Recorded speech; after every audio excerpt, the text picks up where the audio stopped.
Assalamualaikum warahmatullahi wabarakatuh. Oke, kita lanjutkan saja ceritanya, guys. Bab 1557. Lahir dengan tubuh dewa. Ketika Gu Daotian membakar tubuh dan jiwanya untuk menyerbu ke dalam formasi, Ye Guan tercengang. Ia tak pernah menyangka bahwa senior yang ditemuinya untuk kedua kali ini akan bersikap begitu tegas. Tentu saja, dia juga memahami niat pihak lain.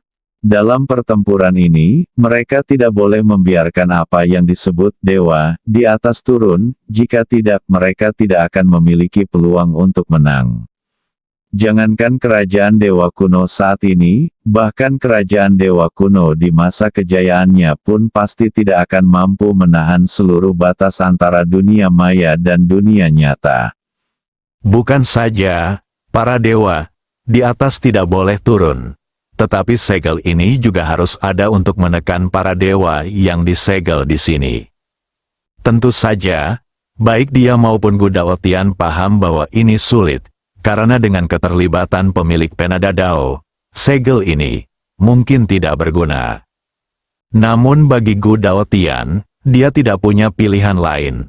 Dalam kehampaan, pemilik Dao Pen yang tengah memecah formasi itu seakan merasakan sesuatu dan tiba-tiba mendongak. Di ujung pandangannya ada segel emas. Melihat Gu Daotian mengorbankan dirinya dalam formasi, pemilik Dao Pen langsung menyipitkan matanya. Dia tidak menyangka Gu Daotian akan begitu kejam dan langsung mengorbankan dirinya dalam formasi. Dan saat Gu Daotian mengorbankan dirinya pada formasi tersebut, formasi yang sudah lemah dan hampir runtuh itu tiba-tiba meledak dengan cahaya terang, menutupi langit dan bumi. Formasi diperkuat di reruntuhan kuno. Raungan dewa yang tak terhitung jumlahnya tiba-tiba bergema. Mereka awalnya punya harapan, karena mereka tahu bahwa Gu Daotian tidak akan bisa bertahan lama. Jadi mereka terus bertahan karena mereka punya harapan untuk keluar. Tetapi mereka tidak menyangka bahwa pada saat ini, Gu Daotian benar-benar akan mengorbankan dirinya. Harapan terakhir di hatiku berubah menjadi abu saat ini. Dalam sekejap, seluruh reruntuhan kuno itu dipenuhi dengan suara gemuruh yang tak terhitung jumlahnya, dan langit serta bumi bergetar hebat, seakan-akan ingin memusnahkan segalanya. Penduduk asli yang tinggal di reruntuhan kuno semuanya mendongak dengan panik, dengan ketakutan di mata mereka. Mereka tahu keadaan di luar sana sangat berbahaya, tetapi mereka belum pernah melihat guncangan sebesar itu sebelumnya. Desa Yuan, seluruh penduduk desa berkumpul bersama, memandang sekeliling dengan cemas, ketakutan di mata mereka. Kepala desa Yuan Fan terus-menerus menghibur penduduk desa. Yuan Zhen dan Qin Lian juga ada di antara kerumunan. Mereka tampak lebih hikmat dari sebelumnya karena mereka tahu apa yang akan terjadi. Keduanya saling berpandangan dan tersenyum pahit. Awalnya saya ingin menjalani kehidupan yang baik di sini, tetapi sekarang tampaknya itu mustahil. Mereka berdua menatap Yuer pada saat yang sama. Yuer sangat malu-malu dan memegang lengan Qin Lian erat-erat. Yuan Zhen mengirim pesan suara, "Kita bisa mati, tapi kita tidak bisa membiarkan Yuer mati di sini." Qin Lian mengangguk, matanya tegas. Pada saat ini, Yuer tiba-tiba berbisik, "Ayah, Ibu, apakah tuan muda itu akan datang menyelamatkan kita?" Qin Lian dan Yuan Zhen saling berpandangan. Qin Lian menggelengkan kepalanya dan tersenyum. "Gadis kecil, tuan muda itu bukanlah orang biasa. Bahkan jika dia ditempatkan di persimpangan dunia maya dan dunia nyata, dia adalah eksistensi yang paling memukau. Bagaimana mungkin dia peduli dengan manusia biasa di desa?" Yuer tampak murung dan menundukkan kepalanya sedikit. Mereka berdua tentu saja memahami pikiran gadis kecil itu. Qin Lian mengusap kepala kecil Yuer dengan lembut dan bertanya, "Apakah Anda menyukai itu, Tuan Ye?" Wajah Yuer langsung memerah, dan dia menggelengkan kepalanya berulang kali. menurutku, dia sangat menakjubkan. Qin Lian tersenyum dan berkata, Tuan Ye itu memiliki latar belakang yang terhormat, dan dia memang monster yang menakutkan. Orang seperti itu tidak hanya menonjol di sini, tetapi juga di seluruh alam semesta. Tapi, Yue, jangan merasa rendah diri. Identitasmu juga tidak sederhana. Yue menatap Qin Lian, wajahnya penuh kebingungan. Tepat pada saat itu, suara derap kaki kuda tiba-tiba terdengar di luar desa. Semua penduduk desa melihat keluar dan melihat seorang pria berjalan ke arah mereka dengan ratusan pengawal dewa kuno. Pria yang memimpin adalah Ye Guan. Melihat Ye Guan, mata Yue tiba-tiba berbinar, dan dia berkata dengan gembira, Bu, itu dia. Qin Lian dan Yuan Zhen keduanya sedikit terkejut. Ye Guan berjalan memasuki desa. Tatapannya tertuju pada Yuan Zhen, sang pemimpin, kepala desa. Sambil berbicara, dia menatap Yue yang tidak jauh darinya, dan berkata sambil tersenyum, Nona Yue, kita bertemu lagi. Yue menundukkan kepalanya sedikit, dengan kegembiraan yang tak tersamar di mata dan alisnya. Ye Guan berkata, Nona Yue, kepala desa, silakan ikut saya, di sini sudah tidak aman lagi. Yue tersenyum cerah saat mendengar kata-kata Ye Guan. Dia memegang tangan Qin Lian dan berkata dengan gembira, Bu, dia mengingat kita. Melihat putrinya seperti ini, Qin Lian menggelengkan kepalanya dan tersenyum pahit. Tentu saja, dia juga sedikit terkejut. Dia berbalik menatap Yuan Zhen, yang mengangguk. Dia berjalan keluar lalu menatap Ye Guan. Tuan Ye, bawa penduduk desa ke sini dan pergi. Ye Guan menatap Yuan Zhen, kalian tidak akan pergi. Yuan Zhen menggelengkan kepalanya. Ye Guan tahu bahwa pihak lain bukanlah orang biasa, jadi dia tidak memaksanya. Sebaliknya, dia menatap Yue. Yue hendak berbicara ketika Qin Lian berkata, Tuan Ye, Yue masih harus pergi ke tempat lain. Setelah terdiam beberapa saat, Ye Guan bertanya, apakah kamu membutuhkan bantuanku? Qin Lian menggelengkan kepalanya. Ye Guan menatap Yue. Yue menatap Ye Guan dan kemudian menatap Qin Lian. Dia ragu sejenak lalu berkata, aku akan ikut ibu dan ayahku, tapi, terima kasih. Ye Guan tersenyum dan berkata, sama-sama, jaga dirimu baik-baik. Yue mengangguk, ya. Ye Guan berbalik dan pergi. Yue tiba-tiba berkata, tunggu sebentar. Ye Guan berhenti dan berbalik menatap Yue. Yue sedikit malu. Namun dia masih mengumpulkan keberanian untuk berjalan di depan Ye Guan. Dia mengeluarkan sebuah bungkusan kecil dari tangannya dan meletakkannya di tangan Ye Guan. Ini, untukmu. Ye Guan melihat bungkusan itu, yang berisi sepasang sepatu. Dia sedikit terkejut. Yue menundukkan kepalanya dan berkata dengan suara gemetar, hati-hati. Ye Guan tersenyum dan berkata, terima kasih, jaga dirimu juga. Setelah berkata demikian, dia berbalik dan pergi. Tak lama kemudian, ia dan sekelompok pengawal dewa kuno membawa penduduk desa pergi. Setelah Ye Guan dan yang lainnya pergi, Qin Lian berbalik untuk melihat Yuan Zhen. Yuan Zhen mengangguk. Mereka membawa Yue ke samping. Qin Lian mengeluarkan sebuah gulungan dan menatap Yue. Yue, di mana permata yang diberikan ibu kepadamu sebelumnya? Yue segera mengeluarkan kalung permata dari kerahnya. Itu adalah permata hitam seukuran ibu jari, dirangkai dengan tali rami biasa, dan dirangkai pula dengan permen Hauten. Ketika Yue melihat manisan Hao, wajahnya memerah tanpa alasan jelas. Qin Lian tidak banyak memikirkannya. Dia menatap permata itu dengan tatapan rumit di matanya. Dia mengusap kepala kecil Yuer dengan lembut dan berkata dengan lembut, "Yuer, ayah dan ibu akan mengantarmu kembali ke kampung halamanmu nanti."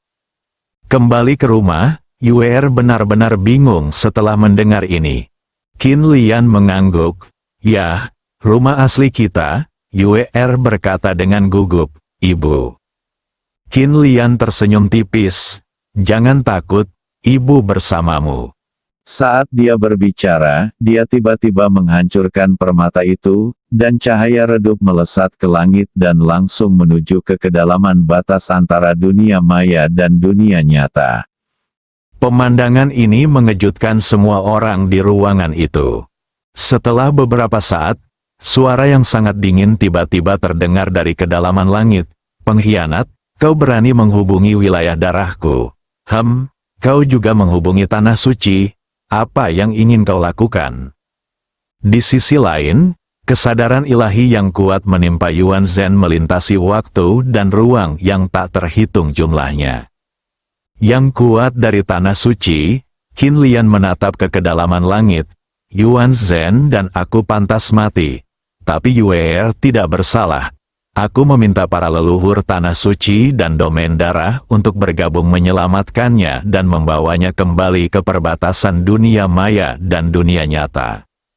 Candaan, suara patriark wilayah darah dipenuhi amarah. "Kau tahu apa yang kau katakan? Kau mengabaikan reputasi wilayah darah kita dan diam-diam berselingkuh dengan seseorang dari tanah suci. Kau melahirkan seorang putri yang membuat wilayah darah kita kehilangan muka. Dan sekarang, kau ingin kami menyelamatkannya. Apa kau gila?" Qin Lian menatap ke kedalaman langit. Yuer adalah tubuh dewa alami. Terlahir dengan tubuh ilahi, dunia tiba-tiba terdiam. Pada saat yang sama, semua dewa di seluruh reruntuhan kuno memandang ke arah Yuan Kun. Tubuh ilahi, para dewa yang disebut ini telah berlatih selama jutaan tahun sebelum mereka dapat mengolah apa yang disebut tubuh dewa. Dan apa yang disebut tubuh dewa, ini sebenarnya adalah tubuh yang berisi kehendak para dewa. Tentu saja, ada pula sekelompok orang yang terlahir dengan kehendak Tuhan, semacam ini, yang disebut tubuh Tuhan yang alami. Orang-orang seperti itu, bahkan di persimpangan antara realitas dan ilusi, hanya milik legenda. Mereka tidak menduga adanya. Pada saat itu, semua dewa tercengang. Hidup terkadang seperti ini. Anda mungkin bekerja keras sepanjang hidup, tetapi tetap tidak akan sebaik orang lain, karena mereka terlahir dengan kemampuan itu. Setelah hening sejenak, Qin Lian melanjutkan. Dia tidak hanya dilahirkan dengan tubuh dewa, dia juga memiliki benih dewa di tubuhnya. Pada saat ini, seluruh reruntuhan kuno sedang kacau balau. Benih ilahi. Setelah menjadi dewa, jika Anda ingin melangkah maju, Anda harus menanam benih dewa dalam tubuh Anda untuk memperoleh kekuatan kehendak Tuhan. Dan untuk menanam benih dewa itu adalah hal yang sangat sulit, dan ada perbedaan besar antara dewa dengan benih dewa yang ditanam dan dewa tanpa benih dewa yang ditanam. Di reruntuhan kuno ini, hanya ada dua dewa yang telah menanam benih dewa, yaitu Dewa Hao dan Dewa Iblis. Dan sekarang, gadis ini lahir dengan benih ilahi. Jika tubuh ilahi yang dilahirkan berarti uang yang tak terbatas, maka benih ilahi yang dilahirkan berarti kekuatan yang tak terbatas.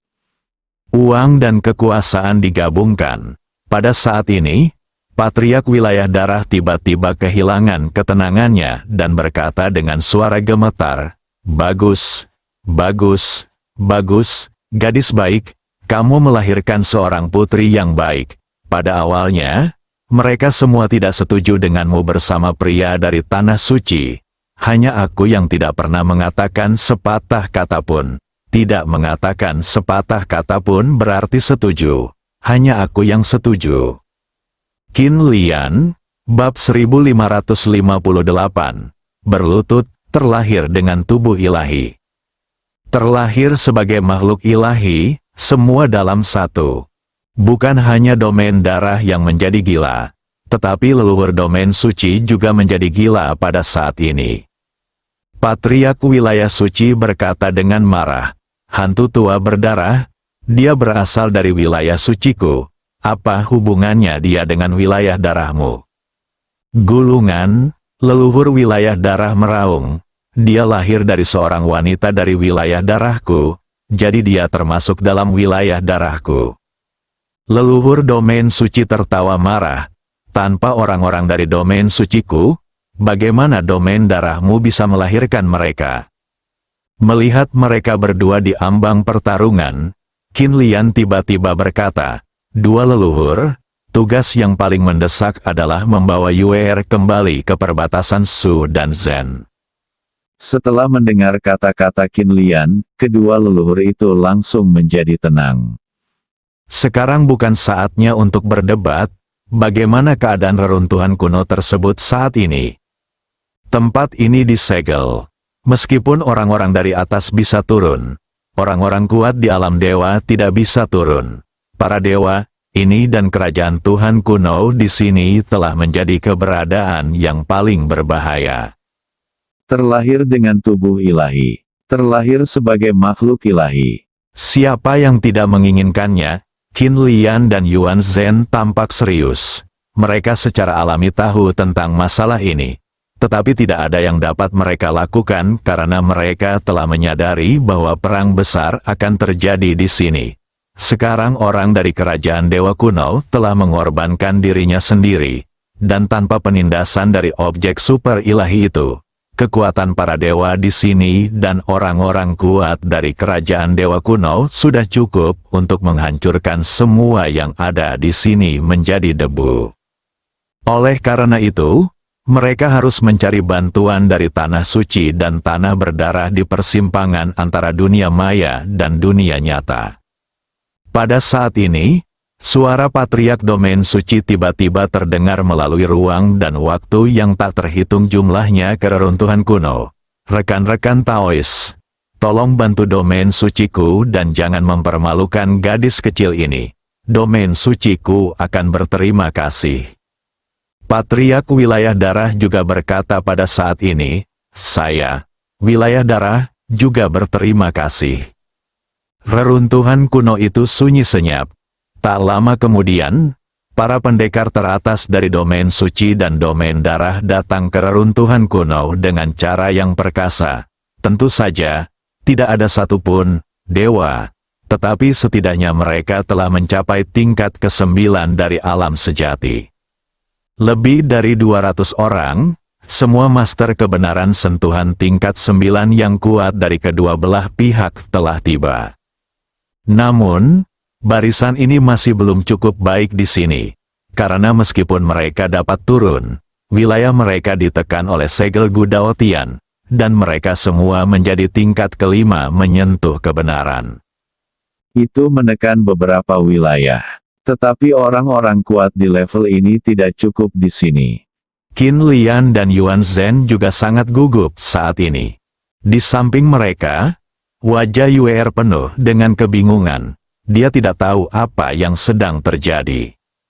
Pada saat ini, 200 orang kuat yang telah mencapai alam kelima dari alam sentuhan sejati datang ke desa Yuan bersama-sama, dan bau mesiu tercium begitu kedua belah pihak bertemu. Mereka semua tidak menyukai satu sama lain. Seorang lelaki tua yang merupakan pemimpin tanah suci di sebelah kiri dengan cepat berjalan mendekati Yuer dan membungkuk hormat, "Nona suci." Yuer menatap Yuan Zhen dengan gugup, "Ayah." Yuan Zhen juga sedikit bingung. Orang tua itu buru-buru menjelaskan, "Sebelum aku datang ke sini, leluhurku telah menobatkannya sebagai orang suci. Dia adalah penguasa suci berikutnya di tanah suci kita." Yuan Zhen tersenyum pahit. Statusnya di tanah suci ketika itu sebenarnya tidak rendah, dan dia adalah tokoh inti, namun dia tidak pernah menerima perlakuan seperti itu. Orang suci yang mana? Tak jauh dari situ. Seorang pria parubaya dari domain darah tiba-tiba keluar. Dia menatap lelaki tua itu dengan dingin, lalu berkata, dia adalah penguasa darah di wilayah darahku.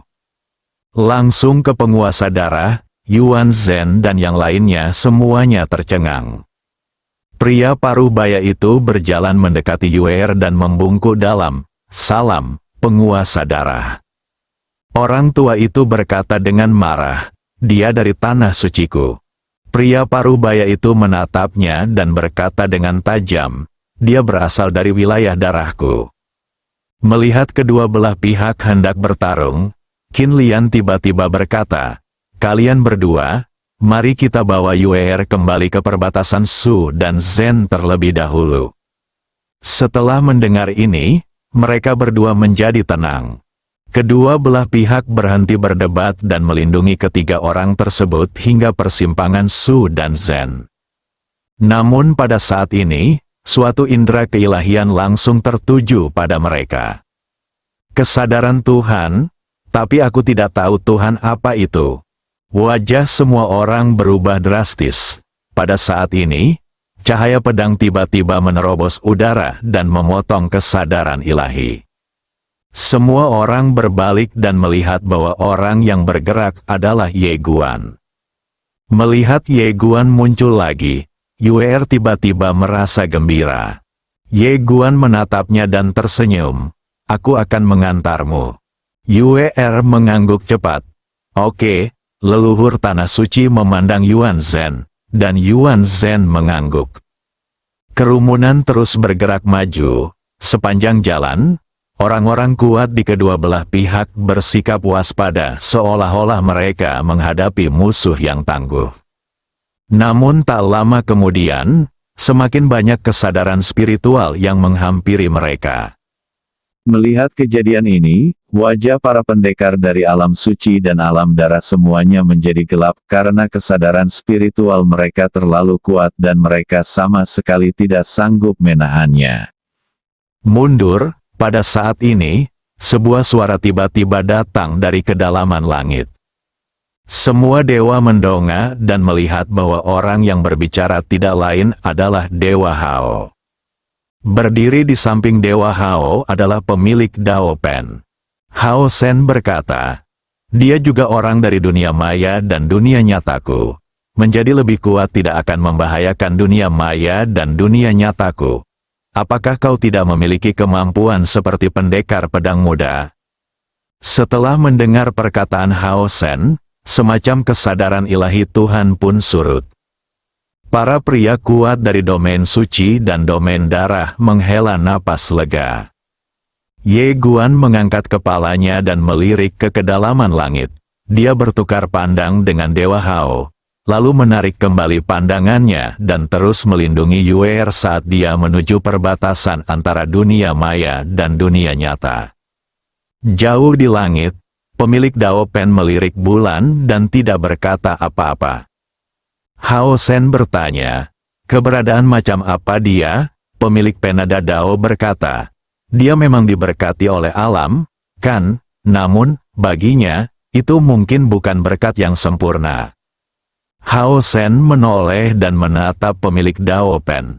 Pemilik Dao Pen berkata, dengan anugerah surga yang begitu unik, pasti akan ada beberapa kekurangan di masa mendatang. Dewa Hao tampaknya sedang memikirkan sesuatu. Sang Master Dao Pen menarik kembali pandangannya dan menatap ke arah segel emas itu, mengorbankan dirinya. Harus kukatakan bahwa Kaisar Kerajaan Ilahi Kuno cukup berani. Namun yang membingungkanku adalah Kerajaan Ilahi Kuno hampir hancur. Apa yang membuatnya begitu bertekad? Pasti ada alasannya. Hao Shen bertanya, bisakah kamu mematahkan formasi itu? Sang Master Dao Pen menggelengkan kepalanya. Segel ini tidak dapat diangkat dalam waktu singkat. Meskipun aku tidak dapat membuat para penguasa alam, dewa, yang kuat di atas sana turun. Aku dapat mengembalikan kebebasan para dewa di sini. Hao Shen berkata, tidak apa-apa. Pemilik Penada Dao tersenyum dan berkata, tetapi saya masih merasa sedikit tidak nyaman. Hao Shen menatap pemilik Penadao. dan pemilik pena Dao berbisik, kita harus membuat persiapan untuk kedua situasi. Saat dia berbicara, tatapan matanya kembali tertuju pada Ye Guan. Bajingan ini licik dan licik seperti ayahnya. Kita harus ekstra hati-hati. Karena perkataan Dewa Hao, tidak ada dewa yang menargetkan Yue sepanjang jalan. Adapun kerajaan dewa kuno, karena Ye Guan, orang-orang kuat di kerajaan dewa kuno juga tidak menargetkan Yue. Begitu saja, tak lama kemudian rombongan pun sampai di pintu masuk perbatasan antara dunia maya dan dunia nyata. Pada saat ini, Ye Guan berhenti, menoleh menatap Yue, dan berkata sambil tersenyum, "Aku hanya bisa membawamu ke sini." Yue menatapnya, "Terima kasih." Ye Guan tersenyum dan berkata, "Jaga dirimu." Setelah berkata demikian, dia berbalik dan pergi. Yue tiba-tiba bertanya, "Apakah kita berteman?" Ye Guan berhenti dan mengangguk. Yue bertanya lagi, "Apakah kita akan bertemu lagi?" Ye Guan tersenyum dan berkata, "Sulit untuk mengatakannya, tetapi jika kita ditakdirkan untuk bertemu, kita harus bertemu lagi." Selagi dia bicara, dia menghilang di kejauhan. Yue menatap ke kejauhan sampai cahaya pedang itu menghilang sepenuhnya. Dia lalu mengalihkan pandangannya dan menatap Qin Lian. "Bu, ayo pergi." Qin Lian menghela nafas pelan dan memegang tangan Yue. Dia tahu bahwa setelah kepergian ini, Yue tidak akan bisa lagi memutuskan hidupnya sendiri. Kecuali kekuatannya mencapai tingkat yang sangat mengerikan dan dapat menekan alam darah dan alam suci di saat yang bersamaan. Segera, Yue dan kelompoknya memasuki perbatasan antara virtual dan nyata. Ye Guanze datang ke daerah Sengo, tempat Gu Pan juga berlatih. Tentu saja, dia tidak tahu apa yang sedang dipraktikkan Gu Pan. Dia hanya tahu bahwa orang ini sedang menjungkir balikkan area khusus. Pada saat ini, lelaki tua berjubah putih muncul di samping Ye Guan dan berkata, "Tuan muda Ye." Ye Guan berkata, "Berapa banyak orang kuat yang kita miliki sekarang? Beritahu aku informasinya." Orang tua berjubah putih itu berkata, "Ada aku, Gu Chen, pemimpin pengawal dewa kuno, dan Tian Ken serta Dike. Mereka bertanggung jawab atas pengawal langit dan pengawal bumi saat itu. Tetapi dalam pertempuran itu, semua anak buah mereka tewas dalam pertempuran, dan sekarang hanya mereka berdua yang tersisa." Ye Guan berkata, "Kalian berempat ada di level berapa?" Orang tua berjubah putih itu berpikir sejenak, lalu berkata, "Dewa, mungkin." Ye Guan menoleh dan menatap lelaki tua berjubah putih itu. Lelaki tua berjubah putih itu tersenyum getir. "Kekuatan kita di sini tidak sebaik kekuatan di persimpangan dunia maya dan dunia nyata. Dulu, itu karena Kaisar menekan alam para dewa yang turun dengan kekuatannya sendiri. Oleh karena itu, kita mampu bertarung dengan mereka. Kalau tidak, kita tidak akan memiliki kesempatan untuk menang sama sekali." "Ye Guandao, apakah kamu punya kartu lagi?"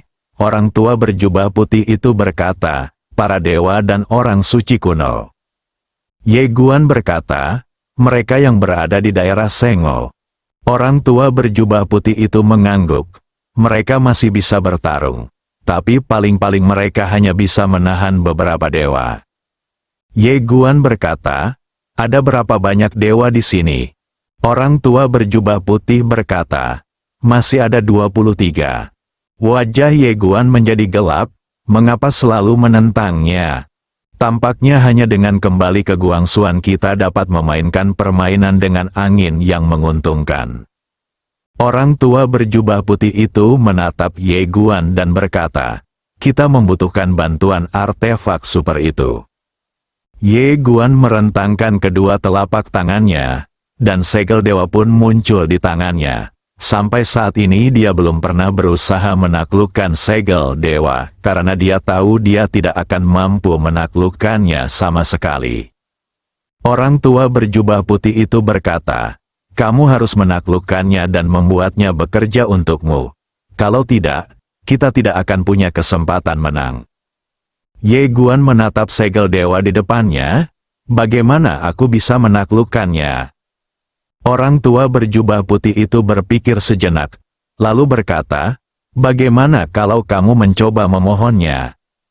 "Kamu Guan," mengemis. Ye Guan menatap segel dewa di depannya. Setelah terdiam sejenak, dia berkata, "Mari kita bicara." Segel ilahi tidak memberikan respons sama sekali. Ye Guan melepaskan kesadaran spiritualnya dan memasukinya. Namun, kesadaran spiritualnya lenyap tanpa jejak begitu masuk. Ye Guan mengerutkan kening. Apa yang sedang terjadi? Orang tua berjubah putih di sampingnya juga sedikit bingung. Ye Guan hendak berbicara. Namun pada saat ini, segel dewa itu tiba-tiba bergetar hebat, dan pada saat berikutnya, cahaya keemasan menyelimuti dirinya, dan dalam sekejap, dia muncul di dunia cahaya keemasan. Di sekelilingnya, untayan rune emas yang tak berujung melayang, bagaikan lautan, amat luas dan megah. Ye Guan menyipitkan matanya sedikit. Ini seharusnya menjadi dunia batin dari segel ilahi. Berlutut, pada saat itu, sebuah suara tiba-tiba terdengar dari suatu tempat di ladang. Suara ini mengandung keagungan tertinggi yang membuat orang ingin menyerah. Bersambung.